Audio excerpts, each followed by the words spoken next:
ఆదిలాబాద్ జిల్లా కేస్లాపూర్లో మెస్రం వంశీయుల ఆరాధ్య దైవం నాగోబా జాతరకు సర్వం సిద్ధమైంది. ఉత్సవానికి సంబంధించి ఏర్పాట్లన్నీ పూర్తయ్యాయి. ప్రభుత్వం ఈ వేడుకలను అధికారికంగా నిర్వహిస్తోంది. నిర్వహణ ఖర్చుల కింద 20 లక్షల రూపాయలు మంజూరు చేసింది.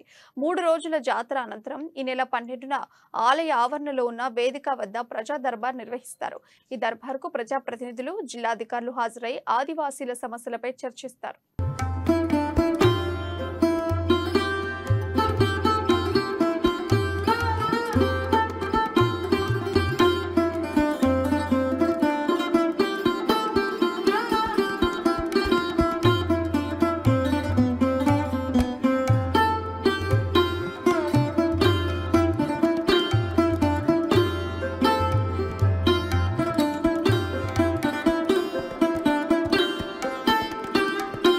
ప్రపంచంలోని అతిపెద్ద గిరిజన ఉత్సవాల్లో ఒకటిగా గుర్తింపు పొందింది ఆదిలాబాద్ జిల్లా ఇంద్రవెల్లి మండలం కేస్లాపూర్ నాగోబా జాతర. ఈ నెల 9వ తేదీ నుంచి 3 రోజుల పాటు అత్యంత వైభవంగా జరిగే జాతరకు తెలంగాణ నుంచే కాకుండా ఇతర రాష్ట్రాలలోని మెస్రం వంశీయులతో పాటు సాధారణ భక్తులు కూడా తండోపతండాలుగా తరలివస్తారు. 3 రోజుల పాటు జరిగే అన్ని రకాల పూజా కార్యక్రమాలు, నైవేద్యాల తయారీతో పాటు అన్ని పనులు మెస్రం వంశీయుల చేతుల మీదుగానే జరుగుతాయి.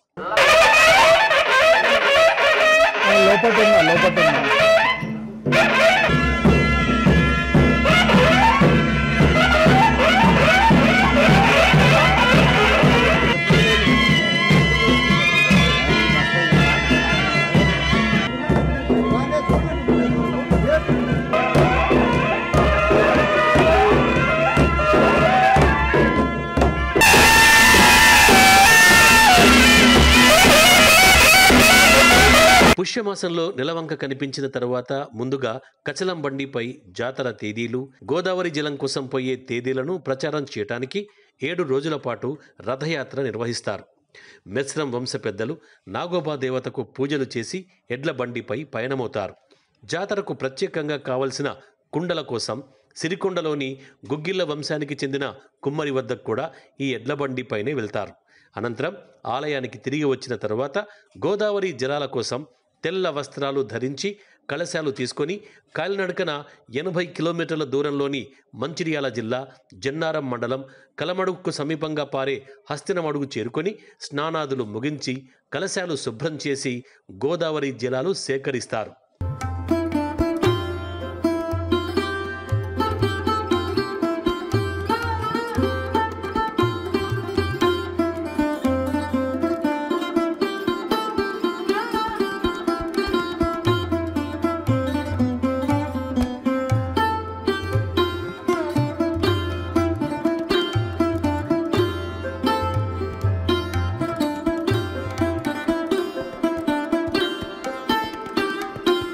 జాతరకు 3 రోజుల ముందు కేస్లాపూర్ చేరుకుని అక్కడి మర్రి చెట్టు కింద బస చేసి జలాలను చెట్టుపై భద్రపరుస్తారు. అక్కడే పెద్దలకు తూమ్ పూజలు అంటే కర్మకాండ పూజలు నిర్వహిస్తారు.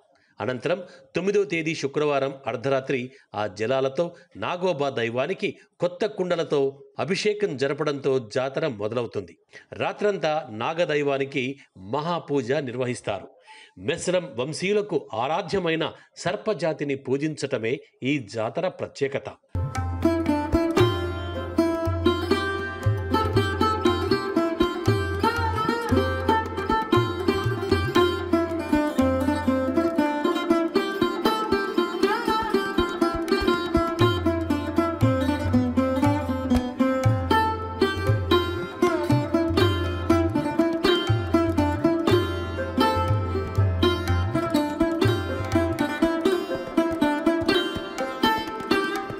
పుష్యమి అమావాస్య రోజున తమ కులదైవమైన నాగోబా పురివిప్పి నాట్యమాడుతాడని గిరిజనుల నమ్మకం.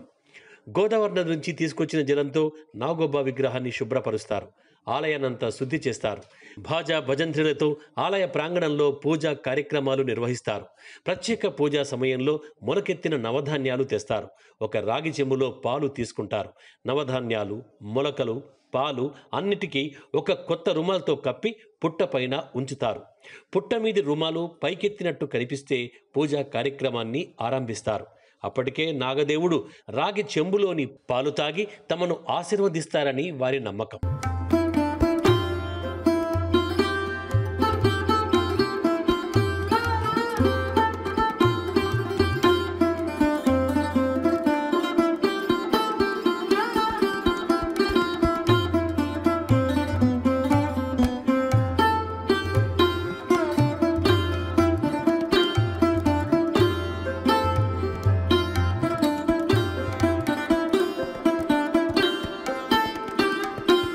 రోజుల పాటు సాంప్రదాయ పూజల మధ్య నాగోబా జాతర భక్తులతో కిటకిటలాడుతుంది.